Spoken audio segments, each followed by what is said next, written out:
दे तो कभी उदास, कभी निराश, कभी हताश नहीं होना पड़ेगा और हृदय में एक अद्भुत तेज आ जाएगा। और लोक की कोई भी वस्तु ऐसी नहीं जो तुम्हारे लिए दुर्लभ हो, क्योंकि हमारे पास परम धन राधा नाम है।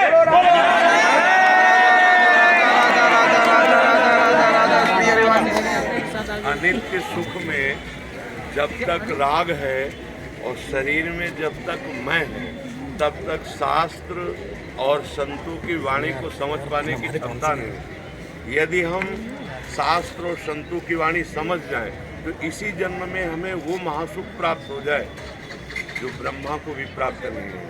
हम अपने आचरण से भूत बन सकते हैं, अपने आचरण से कुत्ता बन सकते हैं, अपने आचरण से हम भगवान नारायण का स्वरूप प्राप्त कर सकते हैं। ये मानव देह आचरण सुधार कर निरंतर नाम जप करते हुए जो लौकिक कर्तव्य है उसका पालन करे तो कभी उसे दुख प्राप्त नहीं हो सकता।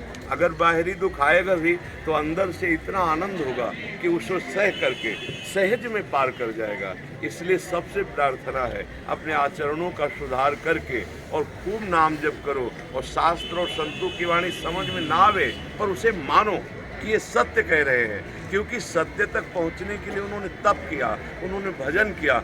आपकी जो विषयों में बुद्धि लगी है, भोगेश्वर प्रसक्ता नाम त्यापहृत चेतसाम व्यवसायत्मिका बुद्धि समाधौ न विधीयते। जिसकी बुद्धि गलत भोगों में लग गई वो निर्णय नहीं कर पाती सत्य वस्तु का। तो सत्य वस्तु का निर्णय किए हुए जिन महापुरुषों ने अनुभव किया है उनकी बातें वृंदावन है।